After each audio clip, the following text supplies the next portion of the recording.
नमस्कार। रेडी हो जाएं डिक्टेशन नोट करने के लिए 5 सेकंड में।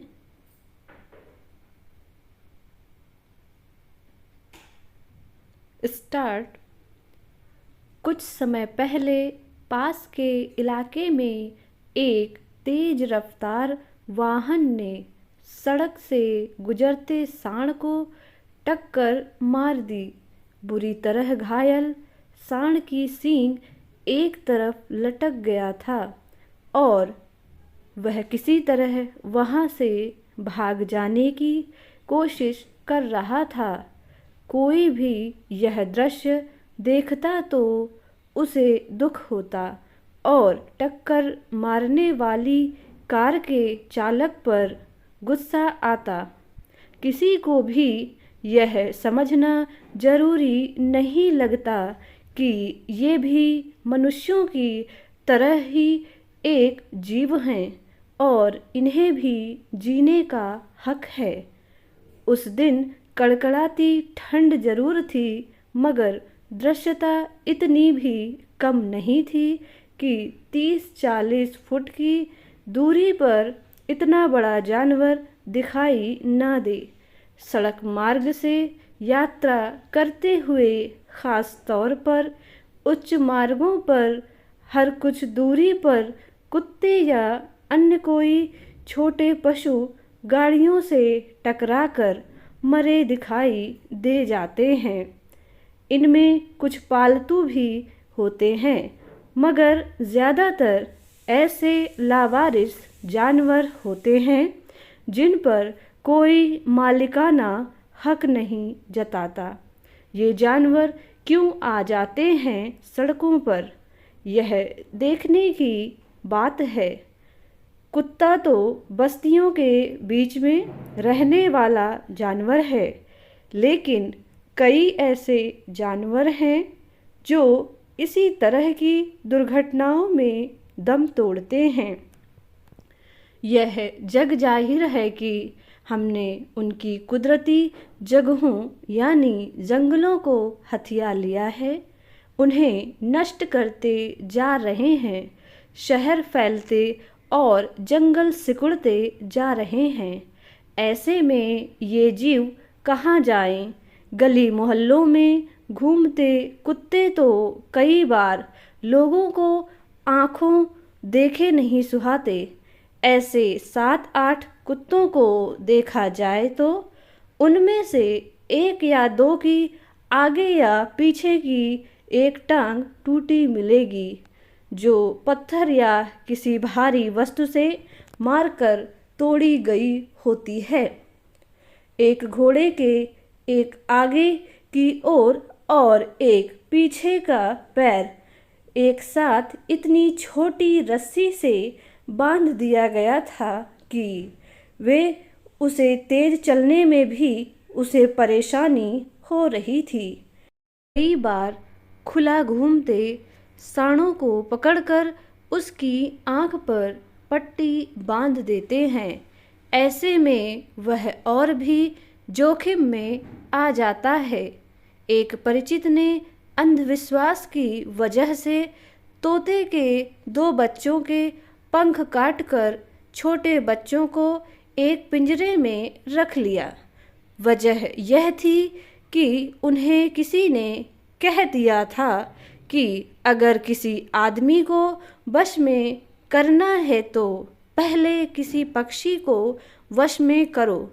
होली के दिनों में गधों पर रंग डालकर उस पर लोगों को बहरूपिया बनकर उसे परेशान करते देखा जा सकता है। ये सब ऐसे जानवर थे जो कि पता नहीं किसी के पालतू थे या नहीं, लेकिन आमतौर पर लावारिस ही लग रहे थे। जाहिर है ये लावारिस थे तो किसी पर भार नहीं थे, लेकिन इस तरह उन्हें संकट में डालना या उनके साथ क्रूरता करना कितना अमानवीय है। कितने ही जीव अपने झुंडों में रहना पसंद करते हैं, लेकिन हम उनकी मूल प्रवृत्तियों के विपरीत स्थितियां बनाकर उन्हें उनके परिवार या समुदाय या झुंड से अलग कर देते हैं। क्या हम सोच सकते हैं कि इन जानवरों के भी पूर्वज रहे होंगे जिन्हें हमारे पूर्वजों ने जीने दिया? इसलिए ये है और इन सभी के रहने से हमारा अस्तित्व है। इसे वही समझ सकते हैं जो पारिस्थितिकी तंत्र के चक्र को ठीक से समझते हैं। पशु पक्षियों से प्रेम करने वाले उनकी उदासी और खुशी तक जान लेते हैं। पशु क्रूरता निवारण अधिनियम भारत में पशुओं के खिलाफ क्रूरता को रोकने के लिए 1960 में लाया गया था। साथ ही इस कानून की धारा 4 के तहत 1962 में भारतीय पशु कल्याण बोर्ड का गठन किया गया। यह अधिनियम किसी जानवर को पीटना, लात मारना, यातना देना, अंग भंग करना, कोई हानिकारक पदार्थ देना या क्रूरता से मारना अपराध बनाता है।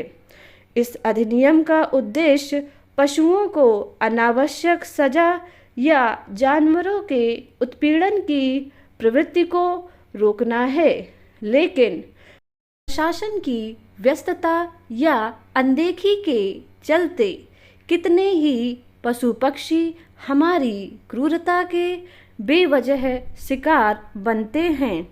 एक सभ्य समाज में आज भी जीवों के प्रति असंवेदनशीलता दिखाई देती है, जिसका खामियाजा इन जीवों को बेवजह उठाना पड़ता है। किसी ने कहा है कि किसी देश या समाज को समझना हो तो उसके सबसे वंचित वर्गों के जीवन को देखो। बहुत सारे पशु पक्षी हमारे जीवन और समाज के हिस्से रहे हैं।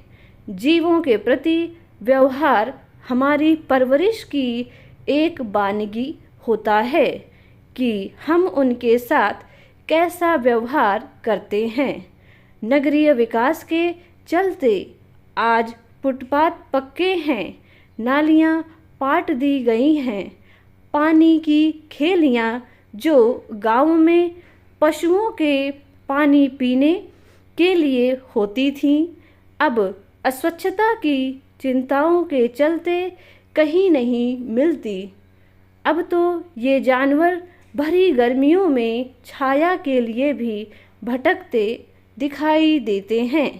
प्रशासन द्वारा किए गए प्रयास पर्याप्त नहीं होते हैं। इनके लिए पशु पक्षी संरक्षण संस्थानों का सहयोग लिया जा सकता है। सामूहिक प्रयासों से हम इन लावारिस जीवों को क्रूरता से बचाने जैसे प्रयास तो कर ही सकते हैं। एक सभ्य समाज को इनके प्रति संवेदनशील होना चाहिए।